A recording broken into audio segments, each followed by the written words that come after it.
उठता येते का स्वतःला? नाही संडासला जातो मी म्हणजे आता काल बसून जरा काढा बरं. काढा हे वाटा राजा असं तिकडं पुढं ते काय गुंडाळते ना जास्त. पॅन्ट घातली की ना खाली पॅन्ट वगैरे नाही का? बरं त्यामुळे नीट काढा. इथं बी काय नाही त्याच्या खालीच ऑपरेशन कुठे झालं? इथं काही खालून इथपर्यंत असं वडावरती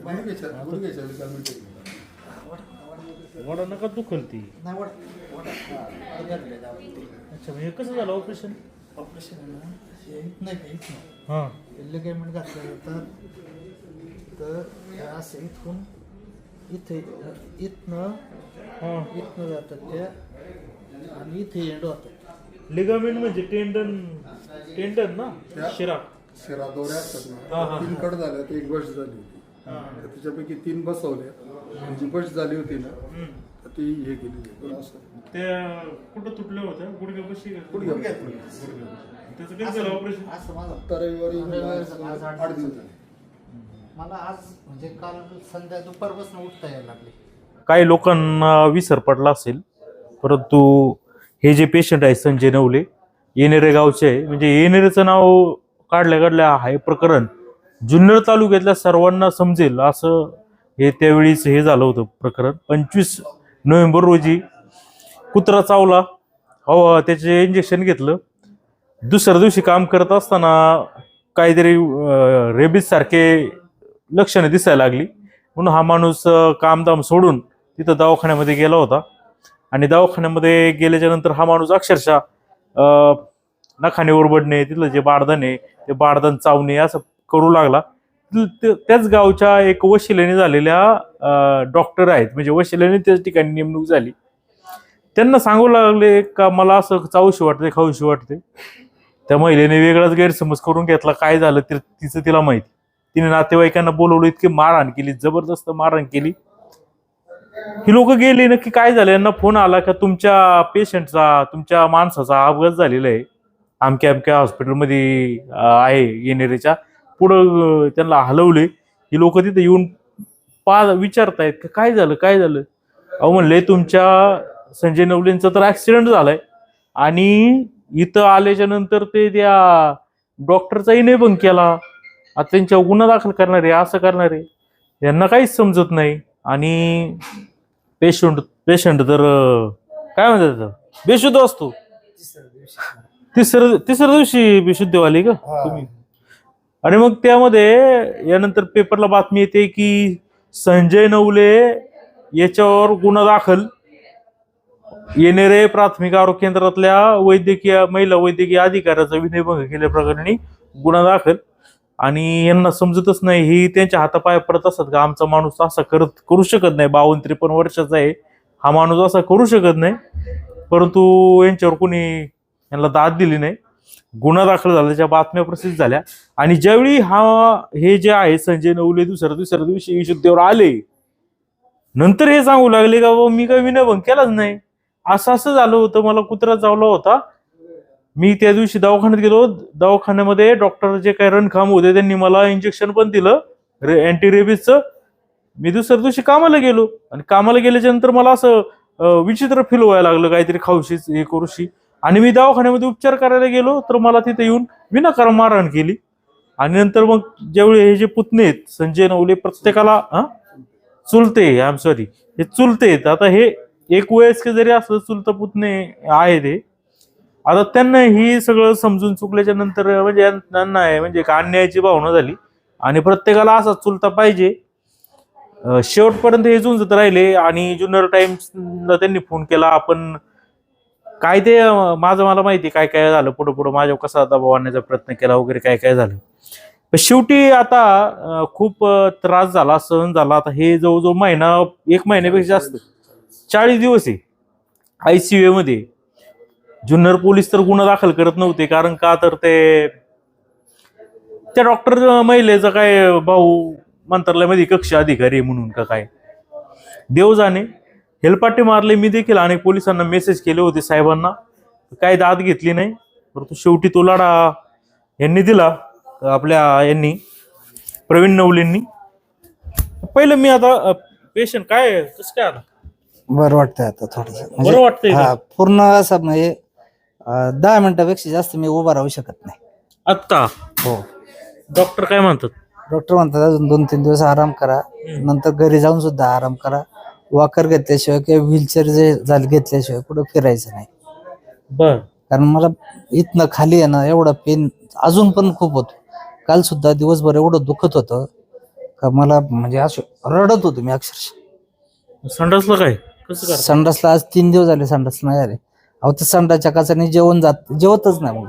लाज वाटते का आपलं कोण भरून कसं नेईल काय? नाही लाजाचा विषय नाहीये पण जायचा उठायचा खास लागतो. इतका त्रास होतोय? हो, इथं सुद्धा जागेवर आता 2-3 वेळाच त्या मंडळींनी काय माणसाने साफ केली. नको वाटतं. आपलं कोणतरी आपण एवढं असताना कोणतरी साफ करते आपलं पाहून हो, लाज वाटत असं. लाजे वाटते. आणि त्याचं ते ऑपरेशन होतं ते मशीनने हल्लं जातं त्याच्यामुळे इथं पाठी म्हणजे संडाच्या जागेच्या वर आहे ना असा एक मोठा फोड आला होता. भाजल्यावर जसा फोड येतो ना तसा फोड आला होता. त्या फोडामुळं असं उठून बसता पण येत नव्हतं.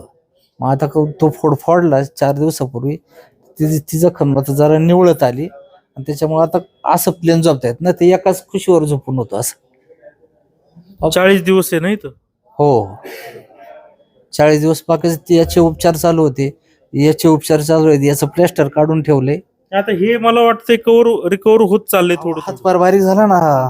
एवढा मोठा हात बघ. इथं हात दाबा, इथं दाबा आणि इथं दाबा. हे सगळं बाहेर आले. हात वर होतच नाही. मग आता पुढं काय डॉक्टर काय म्हणले कधीपर्यंत कव्हर होईल? म्हटले, तुम्ही एकदम सगळे ऑपरेशनच्या नादी लागशाल तर हे तुम्हाला शक्य होणार नाही आणि तुमचं मग फार म्हणजे फाडाफाडीच होईल सगळी. हे करायचं ते करायचं. मग पहिलं मेन चालणे आहे ना, मेन चालण्याचं ऑपरेशन करून घ्या म्हटले. मग ते ऑपरेशन केलं. कशाने मारलं होतं हाय लक्षात काय? अहो मारलं पहिल्यांदा वडीत आणलं होतं. त्यानंतर ते पोरगा आला ना तो आजा ज्या हातात काहीतरी होतं त्याने असं डोक्यात मारलं ना तर ते इथंच फार जवळ 1 लिटर भर रक्त गेलं होतं शेवटपर्यंत. डॉक्टर म्हटले 1 लिटर पर्यंत त्या माणसाचं रक्त गेलेलं असणार आहे. 1 लिटर? हो, पोलीस म्हणतात वेपन नाही. हा, पोलीस म्हणतात वेपन नाहीच, हाताने मारले. सगळा लढा दिला हा सगळा फक्त आपण बातमी दाखवायचं काम करतोय परंतु खरा लढा दिला प्रवीण नवलेंनी. हे जे चुलते आहेत. मग काय सांगा जरा हे सगळं काय तुमच्या तोंडाने होऊन जाऊ द्या. काय कशी प्रशासन सगळं तुमचा संघर्ष झाला? आता 40 दिवसामध्ये त्यांनी एक काम केलंय. पोलीस स्टेशन पूर्ण मॅनेज केलं. आम्ही गेल्यानंतर आम्हाला काही रिस्पॉन्स देत नाहीयेत. हरकत नाही. त्यानंतर मी 2दा SP भेटून आलो. SP डायरेक्ट बोलले. SP एकच सांगितलं त्यांना या समोर जे मारहाण करणारे आरोपी आहेत यांना 7 ते 10 वर्षाची सजा ही लागलीच पाहिजे. परंतु दोन्ही वेळेस SPचे आदेश त्यांनी सरळ फाट्यावर मारलेत. राजकारणाचा दबाव आहे तो माझ्यावर आहे, कुटुंबावर आहे, काही जे याच्यासाठी लढा देणारी मंडळी सर्वांसाठी तो दबाव आहेच आहे. या सर्व दबावातून सुद्धा आम्ही निभावून आज रोजी जवळजवळ 5.25 लाख रुपये खर्च झालेला आहे. सोमवारी आम्ही त्यांचं ॲडमिशन इथून डिस्चार्ज करतोय. पैकी आम्ही 3 लाख रुपये भरलेत. अजून 2 लाख रुपये आम्ही सोमवारी मंगळवारी ती व्यवस्था करून भरणार. पेशंट बाहेर काढणार. ती कोणतीच अडचण नाही. परंतु ह्या सर्वांमध्ये माझं एकच म्हणणं आहे का माझा पुतण्या ज्या अवस्थेत दवाखान्यात उपचार घ्यायला गेला त्या अवस्थेत त्यांनी परत मला आणून द्यावा किंवा अन्यथा हे जे काही चाललंय हे सर्व त्यांनी सांभाळावं आणि त्याचं पुढलं फ्युचर तो तर आता अपंग आहे. पोलीस स्टेशननी अक्षरशः इथे हॉस्पिटल मॅनेजमेंटला कळवलंय का तो माणूस भविष्यात चालू शकेल नाही शकेल. त्यासाठी एक लेटर दिलं, अभिप्राय मागवला, डॉक्टरांनी सगळे रिपोर्ट दिले, सगळ्या गोष्टी झाल्या. परंतु तरी सुद्धा आज पोलीस स्टेशनला जाग आलेली नाही. पोलिसांनी तर 3 आरोपींच्या विरोधात तात्पुरता गुन्हा इथे आले. पेशंट अनकॉन्शियस होता, ज्याला बोलता येत नव्हतं, त्याचा जबाब घेतला आणि आम्हाला त्याच्या पत्नीनं सांगितलं, आमच्या सुनेनं सांगितलं ताबडतोब या तुम्ही. आम्ही आलो तर तोपर्यंत 80% जबाब लिहून झाला होता. आम्हाला वाचायला दिला, सह्या करायला लावल्या. परंतु जे तपासी हवालदार जे आले होते त्यांना म्हटलं हे चालणार नाही, हे जमणार नाही. तर ते म्हटले काय नाही, किरकोळ मारहाण आहे, अमुक आहे तमुक आहे. त्यानंतर मी परत पोलीस स्टेशनला गेलो. म्हटलं तुम्ही किरकोळ मारहाण जर म्हणत असाल तर त्याच्या डोक्यामध्ये जो घाव झालाय ज्याच्यावर टाके मारले गेलेत. साहेब म्हटलं एक काम करा, तुम्ही फक्त हाताने ना माझ्या डोक्यावर मारून दाखवा, माझं रक्त काढून पोलिसांचं दाखवा. म्हणणं होतं काहीच नाही हाताने वापरलं, मारलंय. हाताने मारलेलं आहे, हाताने डोकं फुटलं. हाताने डोकं फुटलं. तर मी त्यांना एक प्रश्न केला का म्हटलं साहेब एक काम करा, मला तर तुम्ही हाताने मला मारून दाखवा, रक्त काढून दाखवा. 100% मी मान्य करेल का त्याला हाताने मारण झाली. तुम्ही जर ह्या पद्धतीत गुन्हा दाखल करताय, समोरच्यांना बेलेबल कलम लावताय, सुट्टी देताय, आणि तो पण काही जामीन नाही, टेबल जामीन केलाय, सोडून दिलंय. आज ते मोकाट झालेत गावामध्ये असे शर्ट उडून. त्यांचा एक आरोपी एक पुलावर भेटला, दारू पिऊन असं तो बोलत होता की आता काय आम्ही सुटलो, आम्हाला कोणी काही करू शकत नाही. म्हणजे ह्या भाषेत म्हणजे किती मगरुरी. नाही, पोलीस तर म्हणतात की आम्ही आता त्यांनी जी तक्रार दिली त्यानुसार त्या तिघांवर गुन्हा दाखल केला, अजून काय आता अपेक्षा? अजून काय अपेक्षा? मग ते बोलतच नाही का ऍज ऑल जो झालाय, मारण जी झाली एकदम किरकोळ आहे, म्हणजे मारहाण झाली गंभीर, गंभीर. 40 दिवस पेशंट ऍडमिट अजूनही आहे. आता आपण हे केलंय. हा लिगामेंटचं पोलीस ऑपरेशन म्हणतात किरकोळ किरकोळ झालेलं आहे. आता हे कसं ज्या वेळेस फुटेज मिळत मग मग अगोदर तर सांगण्यात आलं का आपण ज्यावेळी फुटेजची मागणी करत होतो त्यावेळी आपल्याला फुटेज देत नव्हते, बरोबर? नव्हते. आणि मग कसं तरी मी आलो, तुम्ही मला बोलवलं बोलवलो होतं, बरोबर. दाखवली, काही लोकांची प्रतिक्रिया घेतल्या, लोक तुम्ही सगळी मिळून तिथे गेले, हो. फुटेज दिलं. मग आता ते फुटेज जेव्हा बाहेर आलं त्यावेळी लोकांना कळलं काय खरंच जेव्हा प्रत्यक्ष हा प्रकार झालेला आहे. आधी काय लोकांना समज नाही, तोपर्यंत लोक म्हणायची काय नाही, तो पेशंट अशा पद्धतीचा आहे, तो इसम अशा पद्धतीचा होऊ शकतं असं. पण ज्या वेळेस फुटेज आलं, लोकांनी पाहिलं, नंतर लोकांच्या डोक्यात पडल्यावर मग लोक सगळे आले, दवाखान्यात जमा झाले. आम्ही दबाव टाकल्यानंतर डॉक्टर तयार झाले की आम्ही फुटेज देतो. ते पण सकाळी त्यांना माहितीच्या अधिकारात फॉर्म दिलाय आणि रात्री 9:30 वाजता ते लगेच देतो म्हटले. टेक्निशियनची अडचण सांगितली आणि रात्री 9:30 वाजता आपल्याला फुटेज दिलं गेले. पोलीस काय म्हणत होते, आम्ही फुटेज घेतले, आम्ही आणलंय. दिसत नाही, हा, मारहाण झालेली दिसत नाही, कुठं त्याच्यात वेपन दिसत नाही, शस्त्र दिसत नाही, काहीच नाही, मारहाण झालेलं काहीच नाही, फक्त किरकोळ मारहाण झाली आणि तोच जबाब नेलाय आणि त्याच्यावरच कलम लावली समोरच्या आरोपींवर आणि त्यांना सुट्टी पण दिली आहे. की मला तुम्हाला सांगायला आनंद कसला, न्याय थोडाफार मिळाला असं वाटतं. आणि त्या सरांचं ज्यांनी चौकशी केली त्यांचं खूप खूप अभिनंदन. तर त्यांनी ती चौकशी केली आणि तिथे ज्या महिलेने त्यांना मारहाण करण्यासाठी तिचे भाऊबंद बोलवले होते, ते डॉक्टर आहेत, त्या डोले नावाच्या मॅडम आहेत, त्या कमी वयाच्या आहेत, पहिलीच पोस्टिंग आहे वशिलेनी, तिथं तेच गाव घेतलं, भाऊ कक्ष अधिकारी मंत्रालयामध्ये.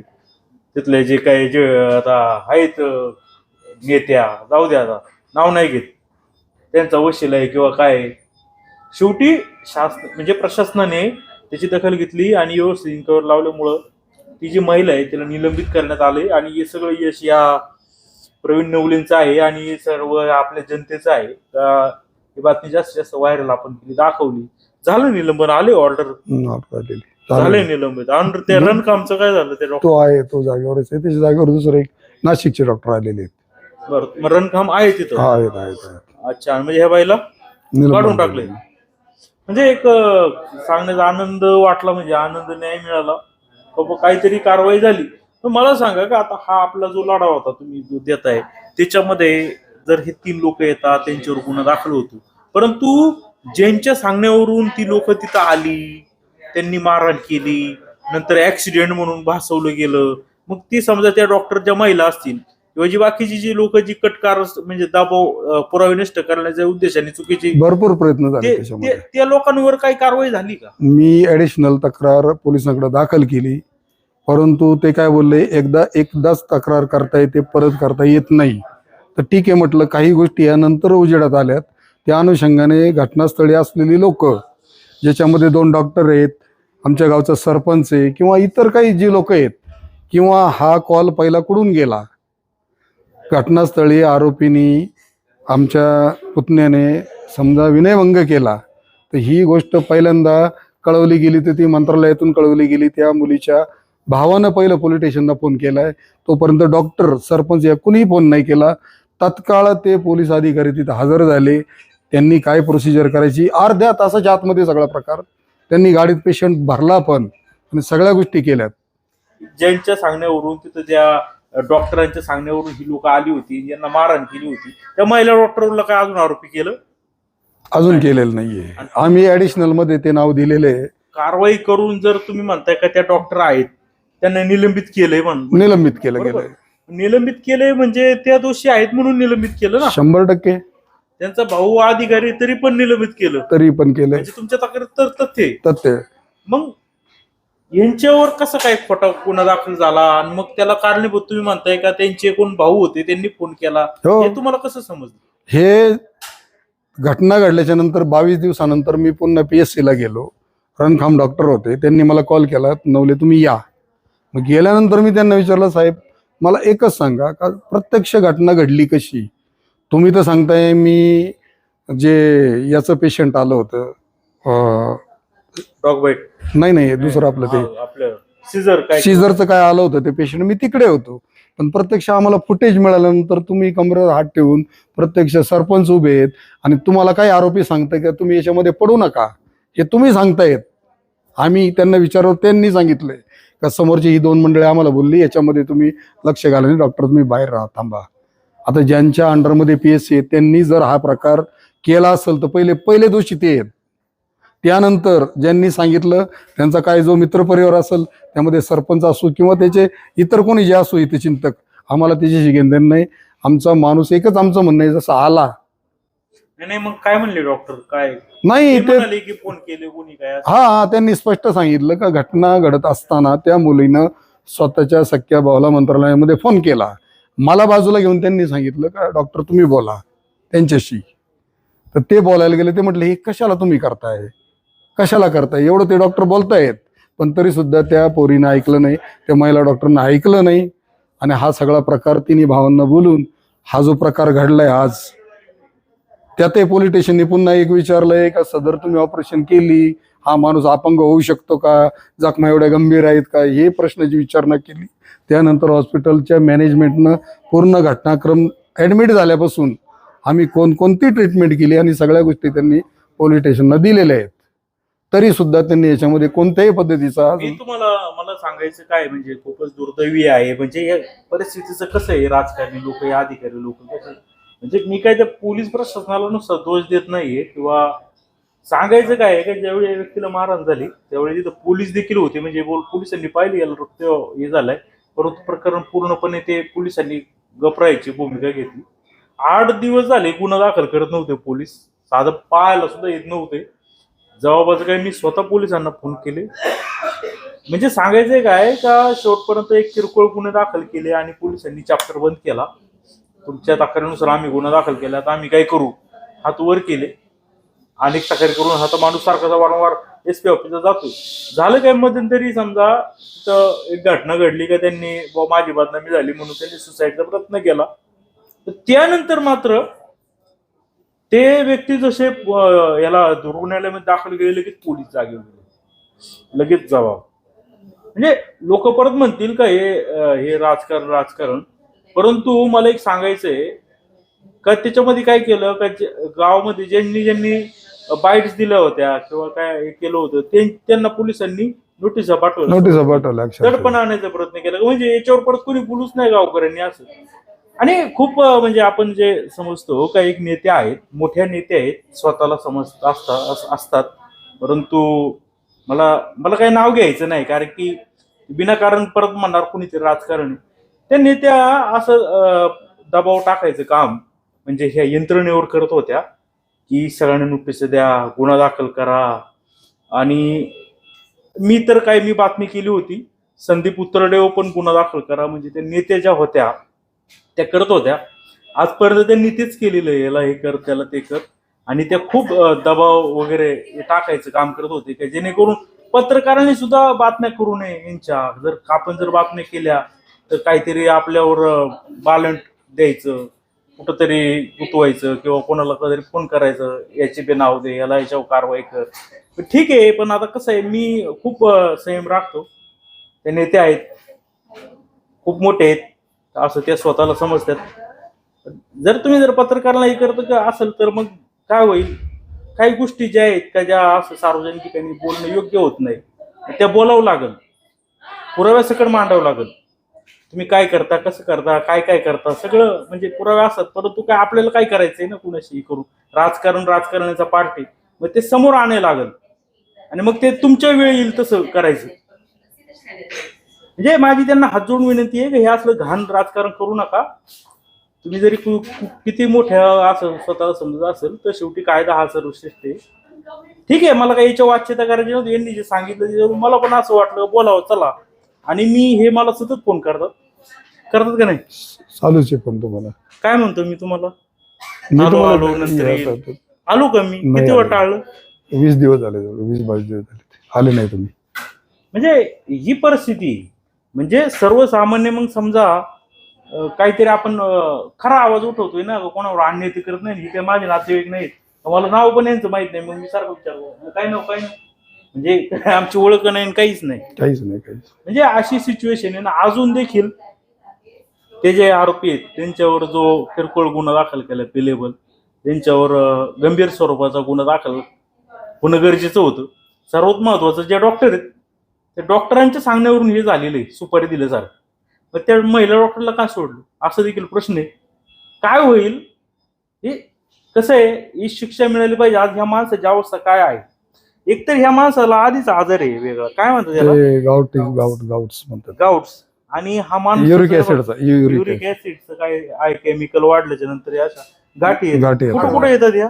इथं आणि कोपऱ्याला ना, म्हणजे सांध्यांच्या ठिकाणी तिकडे येतात, कोपऱ्यावर आणि खाली पायांवर अशा आजार आहे. आणि हा माणूस म्हणजे काय असं काय दारू प्यायची सवय आहे का नाही? पण काय असं लोळस पर्यंत पडत नाही कधी नाही. जे आहे ते आहे, व्यवस्थित ते पहिल्यापासून तुम्ही नमूद केलं आणि सांगितलंय. पण आणि काय ग्रामीण भागामध्ये जी अशी काम आणि काम काय करतात, कष्टाची काम आहेत. कष्टाचं काम काय करायचं, जे आंब्याच्या हापूस आपल्याकडं खूप बाग आहेत, तिकडे फवारायचं काम करतो ते व्यक्ती. 12,000 झाड आहेत फवारायला. 12,000 झाडं तुम्ही फवारता? हो. आंबेगाव तालुका, जुन्नर तालुका, इकडं खाली शिक्रपूर काही झालं. किती महिन्यातून पैसे मिळतात? तसं मी आता जर मी आजार नसतो तर मी लाखभर रुपये कमावले असते. हाच सीझन आहे ना तुमचा? हो, 3च महिने. मग काय करता? मग बाकीची काम, बागाच्या घरची बाग आहे थोडीशी, तिचं काम करायचं. आणि दुसरी बाकीची शेतीचे काम असेल कोणची ती काय, किंवा आंबा लागवड करून देतो. मला माहिती आहे चांगली, पेस्टिसाइडची माहिती आहे, औषधांची माहिती. कलम पण करून देता का? हो, कलम पण करून देतो. विशेष कोणत्या झाड लावायची, कशा पद्धतीने कसं करणार तुम्ही आता? आता नाही चालता आल्यावर काय करणार आहे? तुमचं कुटुंब का कोणाकडे बघणार? राम भरोसे. आता झोपून राहायचं का आयुष्यभर?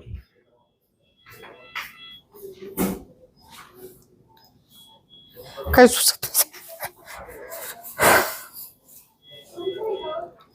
मी सकाळी 6 वाजता उठून आंघोळ करून बाहेर जातो.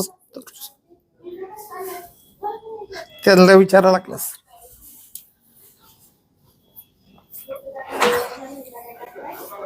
ते पण आमचे का दादा आहेत, ते पण सांगतील कामाच्या बाबतीत एकदम पर्टिक्युलर.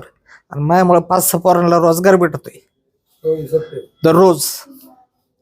नाही पण आता पुढं काय? पुढं आता काहीतरी करावं लागल. कोण करणार ना तुम्हाला? असं नाही नीट झालं जर नाही चालता आलं मग काय करणार? म्हणजे सर्वसामान्य जनतेचं म्हणजे जीव म्हणजे खेळणं झालंय काही लोकांसाठी. त्यांना वाटतं का आपल्याकडे पैसे आहे, आपल्याकडे पॉवर आहे. अहो, त्या पोरांनी साऊथच्या पिक्चरच्या हिरो मारितात ना, तसं मारले, उड्या मारू मारू पार. ते कॅमेऱ्यात आलं नाही, तो समोरचा कॅमेरा चालू असला असता तर आला असत. आणि मी माझ्या काकांना सांगितलं नसतं का असं असं आहे तात्या, तर माझी दखल म्हणजे आतमध्येच 354 खाली आतमध्येच 100%. कॅमेरा नसतं तर तुम्ही एक तरी बदनामी तर बदनामी कोणी पाहिलं पण नसतं. पाहिलंय नसतं. आणि म्हटले असं काय एवढी वावडी येते. पण मी माझ्या कामाशी काम ठेवतो. मी गावात सुद्धा राजकारणात भाग घेत नाही. किती वर्ष झाले. म्हणजे हे मला सांगायचंय का हे आता ह्या माणसाचं काय पुढे भविष्य. आणि एक गुडघ्याचे लिगामेंट तुटणं म्हणजे खूपच गंभीर आहे. एक लिगामेंटचा असा प्रॉब्लेम आहे का जर ते कट झाले तरी ते फिट केले बसवले तरी ते त्याच्यामध्ये झाडावर चढता येत नाही. कारण की मला म्हणजे अनुभव आहे त्याचा. लिगामेंट किंवा टेंडन कट झाल्यावर काय होतं, ते कसं दुखतं, किंवा आपल्याला पाळताना चालताना किंवा बांधावर चढताना दादर चढता येत नाही. एसपी साहेब कसे एस साहेबांचं काम एकदम जेन्युइन वाटलं मला, एकदम व्यवस्थित वाटलं. पहिल्यांदा त्यांनी सरळ सांगितलं आम्हाला, फुटेज वगैरे तुम्ही जमा केलं का? म्हटलं केलंय. ते पोलीस स्टेशनला गेले. एक पेनड्राईव्ह आम्ही त्यांना पण देत होतो. सुरुवातीला भेटला तुम्ही त्यावेळी किती वेळ थांबायला लागलो झाली? आम्हाला एक फक्त त्यांनी 10 ते 20 मिनिटं दिले. मग आत गेल्यावर काय म्हणाले? मग त्यानंतर आत गेल्यावर ते बोलले की ठीक आहे, हरकत नाही, मी बोलतो त्यांना, सगळ्या कल्पना देतो आणि त्यांना कारवाई करायला सांगतो. आम्हाला आश्वासन दिलं. त्यानंतर आम्ही सकाळी 10:30 वाजता गेलो होतो. आम्हाला त्यांची भेट संध्याकाळी 6:45 वाजता झाली. त्यांना सगळी तक्रारीची लिस्ट दिली. त्यांनी ती पाहिली. ते म्हटले हरकत नाही, तुम्ही जावा, मी कॉल करतो. परंतु मध्यंतरी ते आल्यानंतर 8 दिवस आमच्यावर काही म्हणजे यांनी दखलच घेतली नाही. फक्त एवढं बोलले, साहेबांचा फोन आलाय, आम्ही कारवाई करतो, एवढंच सांगितलं. परंतु काहीच हालचाल दिसलं नाही. म्हणून आम्ही 8 दिवसांनी परत गेलो. परत गेल्यानंतर आम्ही सकाळी कंप्लेंट 8:30ला पोहोचलो. आम्हाला ते 12 वाजता भेटले. 12 वाजता भेटल्यावर त्यांनी सरळ फोन लावला होता इथे पोलीस स्टेशनला, तुम्हाला समजतं का हा प्रकार काय येतो? आणि त्यावेळेस त्यांनी स्वतः ते फुटेज पाहिलं आणि फुटेज पाहून त्यांनी कॉल केला. दुसऱ्या वेळेस तुम्ही सांगितलं का तुमच्या असं काहीच आमची दखलच घेत नाही? दखलच घेत नाही. मग त्यांनी ते फुटेज पाहिलं आणि सरळ DYSP फोन लावला. किती वेळ पाहिलं एसपीने तुमचं? एक 5 मिनिटं ते पाहत होते. संपूर्ण प्रकार पाहिल्यावर त्यांनी DYSP आहेत धनंजय पाटील म्हणून, आरोपी ताबडतोब मला अटक येत पाहिजेत एवढं बोलले. तुम्ही जावा म्हटले, मी कॉल केलाय, तुम्ही भेटा. जर नाही काही त्यांनी ऍक्शन घेतली तर मला दुसऱ्या दिवशी कॉल करा. आम्ही गेलो, भेटलो. ते म्हणले हा मी बोलवले, माहिती घेतोय, अमुक तमुक. त्याच्यानंतर काहीच नाही. पुन्हा मी सकाळी त्यांना परत कॉल लावला. तिथे API पवार म्हणून आहेत, एसपी साहेबांचे. तर त्यांनी सांगितलं यांनी जर ऍक्शन नाही घेतलं तर आम्हाला कॉल करा. आम्ही कॉल केला. ते म्हटले मी दुपारच्या वेळेमध्ये SP साहेबांना भेटून सगळा क्रम सांगतो. पण त्यानंतर आम्ही वारंवार त्यांना कॉल केले, ते काही कॉल रिसिव्ह झाले नाहीत. काय ते वडू बुद्रुकला ते हे असतं ना, कोरेगाव भीमाचं, तर ते तिकडं याच्यामध्ये असल्यामुळे बंदोबस्तामुळे, त्यामुळे त्यांनी काय, मी उद्या जाईल, उद्या किंवा परवा जाणार, मी थांबणार नाही. तुमची मागणी काय? माझं एकच म्हणणं आहे की ह्या सगळ्या प्रकरणाची पोलिसांनी योग्य रीतीने शहानिशा करावी आणि जो गुन्हेगार आहे त्याला शिक्षा व्हावी. आणि आमचा जर माणूस खरोखर गुन्हेगार असेल आणि जर खरोखर त्याने विनयभंग केला असेल ना, त्याला 100% अटक व्हावी. आणि मी त्यांना एवढंही सांगितलंय की डिस्चार्ज झाल्याबरोबर मी पेशंट घेऊन पोलीस स्टेशनला येतोय, ज्याच्यावर गुन्हा दाखल आहे ना तुम्ही अटक करा. नाही ना, पण देणार ना, त्यांची मागणी होती ना. मला महिनाभर त्यांनी पळवलंय. त्रास एवढा भयानक मी आता सोडणार नाही. म्हणजे तुम्हाला ब्लॅकमेल करत होते का? ते मला म्हणत होते डिस्चार्ज झाल्यावर पोलीस स्टेशनला घेऊन या, तुम्ही ताबडतोब घेऊन या, त्याच्यावर विनयभंगाचा गुन्हा दाखल आहे. साहेब म्हटलं 100% आणतो, आणि जर तो दोषी असेल ना तर मी 100% घेऊन येणार, तुमच्या ताब्यात देणार. म्हणजे तुम्ही तक्रारी करताय म्हणून तुम्हाला असं दम दिला? हो, मला उभाच करत नव्हते ते आजपर्यंत नाही, आणि अजूनपर्यंत ऍक्शन पण नाही. आणि समोर ते कुटुंब आज आपण असं करू, आपण तसं करू, आम्हाला कोणाच्या प्रलोभनाला बळी पडायचं नाही. माझा पुतण्या जसा दवाखान्यात गेला तसा त्यांनी आणून द्यावा, अन्यथा संपूर्ण प्रकरणाला जबाबदार राहू. समजून घ्या, तुमची याची भरपाई तो विषय पोलिसांचा नसतो. नाही त्यांचा आहे ना, त्यांचं आहे, ते बोलवतायत. आज 5 वेळा त्यांनी गावात लोकांना हे केलं, मिटिंगा लावल्यात, काही करा. ते डोले कंपनी जे डॉक्टरचे हे आहेत ना, ते लेडी डॉक्टरचे, त्यांनी 5 वेळा. आणि रात्री एक मिटिंग झाली तुम्हाला सांगतो, रात्री इथे हॉस्पिटलमध्ये जी फायनल मिटिंग होती.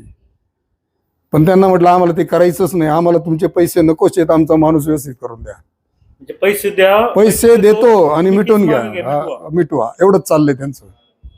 आम्हाला त्या पैशांची काही घेणं देणं नाहीये.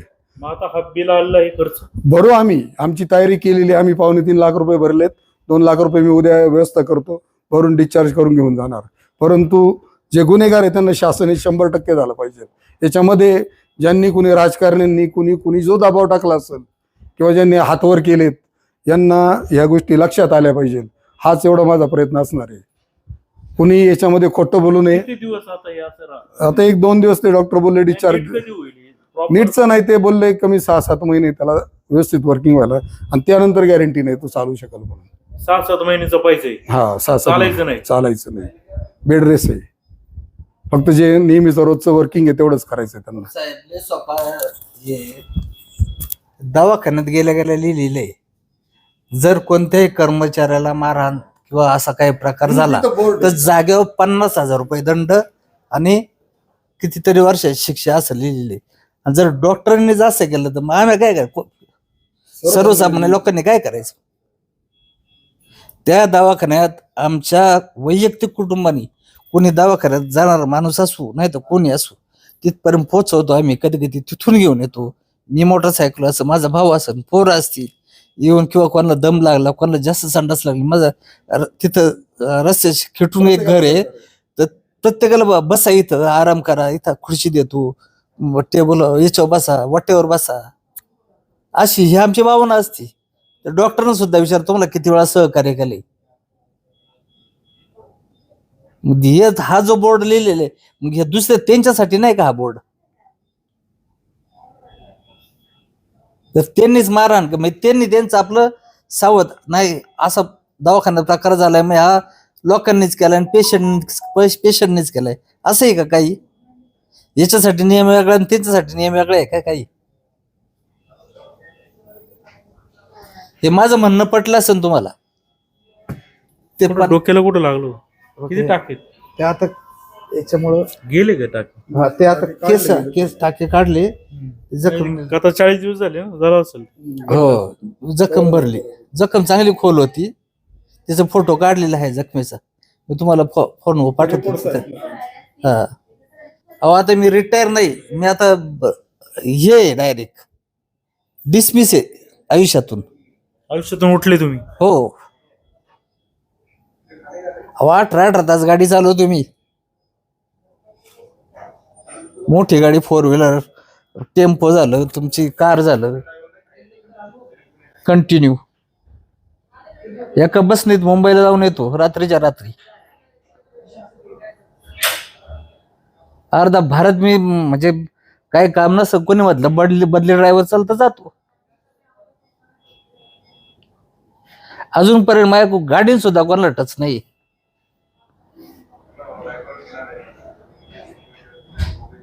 माझी मोटरसायकल 32-33 वर्षाची, पाहिली फार बेकार अवस्थेतली. जागेवर आहे. बेकार अवस्था. तुम्ही त्या गाडीवर एकदा बसा आणि फिरा, तेव्हा काय नवीन गाडी घेता हो. आणि नवीन गाडी घ्यायचं झालं तर ₹1,00,000 पहिले आणा. आता मुलांचं वाहिले हो, त्यांना लागतात गाड्या जरा हाय. आता मी त्या टायमाला गाडी घेतली होती 10,000ला, त्या गाडीची आज जवळजवळ मिळते नाहीच मॉडेल, ते कॅलिबर गाडी आहे आणि एकदम चांगली गाडी. त्या गाडीला मला वार्षिक मेंटेनन्स ₹3,000 नसतोय. 2 टायर बदलणे, ऑइल बदलणे, एवढं करणे, आणि शिवाय 4-4 आता दुसऱ्या अवलंबून राहायची वेळ आली. होय, किक मारता येणार नाही. तर घरापासून शेतापर्यंत जायचं झालं तर गाडीवर जायला लागेल, घरापासून आईकडे जायचं झालं तरी गाडीवर जावं लागेल. चालायलाच ते म्हणजे बांध चढायला उतरायला त्रास होतो. हो, आणि आमच्याकडे कसं आहे, मोठमोठे बांध आहेत, आंब्याची झाड आहेत, मोठमोठली 40-40 फुटाची झाडं आहेत, त्यांचं नियोजन करावं लागतंय. ठीक आहे, आता परावलंबी झालेला आहे माणूस आता आयुष्यभर. म्हणजे काय, संडासला आली, मुतायला आली, कोणाला बोलवायचं, काय करायचं, उठायचं, बाहेर जायचं. तू बस सांभाळायची का गावात अशी घेऊन फिरत बसायचं हातात. बरं, आता आम्ही दाखवलं, जुन्नर टाइमनी दाखवलंय बातमी, तुम्हाला काय तुमचे मी फार आभारी आहे साहेब. इथून पाठीमागे सुद्धा मी रस्त्याने जाताना तुम्ही मला एकदा थांबवलं होतं, देवराम लांडेंच्या त्या रस्त्याच्या बाईट होती माझी, त्याच्यात तुम्ही मुलाखत घेतली होती. म्हटलं अतिशय भंगार कार्यक्रम आहे यांचा. मी सुद्धा बोललो होतो, तुम्ही पण बोलले तिथं का तुम्हाला म्हणजे मित्र म्हटलं येणेरपासून तर त्या कळीच्या लावण्यात रस्ता खराब आहे. रस्ता खराब आहे तिथं, ते अजून माझ्याकडे तुमचा तो सेव आहे. तर म्हणजे तुम्ही अतिशय, मी तर म्हणतो असे निर्भीड पत्रकार पाहिजे, बेडवाट ठेवायचीच नाही का, हा आलं नको करू, याचं नको करू, तसं नाहीये तुमच्याकडं. घाबरणे विषय तर नाहीच आहे तुमच्याकडं, कारण तुमचे म्हणजे दर टायमाला बघतो ना आम्ही, बातम्या बघतो बऱ्याच. कारण माणूस आल्याला काय बघणार आहे, सकाळची उघडल्या बातम्या काय आहे, आपल्या तालुक्यात काय झालंय किंवा कोणचं काय झालंय ते आपण व्हॉट्सअप उचकतो, त्याच्यावर तर बघतो का नाही, कोण दशक्रिया, कोणची माहिती काय, कोण झालंय का काय, लोक टाकतात लगेच, ते कळतं. तसं त्याच्यानंतर काय बघतो आपण, बातम्या बघतो. आज सुद्धा सकाळी उठल्या तुमचं तेच बघितलं देवराम लांडे साहेबांचं, ते तुम्हाला म्हणत होते आजच्या दिवस राहा. पूर्वी आम्ही सुद्धा म्हशा जाताना आमच्याकडे बैल असायचे, आम्ही लहान होतो, आम्ही मागं लागायचं, पण आमच्या आजोबांनी तसं आमच्याकडं 8 तालुक्यात न मिळणारा एवढा मोठा बैल होता राजा भाऊ, बरोबर ना? बैलाचं वजन त्या टायमाला 600-700 किलो असेल. ठीक आहे, काळजी घ्या स्वतःची. हो, धन्यवाद साहेब. काय सांगा SP साहेबांना, काय सांगा? SP साहेबांना आता समजा परवा जर वेळ भेटली, उद्या आता सोमवार जाऊन देतो, परवा यांचा डिस्चार्ज करायचा आणि SP कडे जाणार आहे मी. SP साहेबांना एकच विनंती राहील की साहेब, या पूर्ण प्रकरणाचं तुम्ही शहानिशा करा, आम्हाला न्याय द्या. फार काही जरी झालं तरी आम्ही तिथून उठणार नाही. या प्रकरणाचा त्यांनी काही ना काही शहानिशा आम्हाला करावी, यासाठी आम्ही 100% प्रयत्न करणार. नमस्कार, तुम्ही कुठले? येणारचे का? कसं आहे माणूस? चांगलं हो, गरिबीतला माणूस आहे, कष्ट करणारा आहे. कोणत्या आधी आता काही गोष्टी चुकीच्या आरोप झाले असतील, अन्याय झालाय का त्या माणसावर? आणि कोणी सांगा ना. गावातले लोक बोलत नाही हो.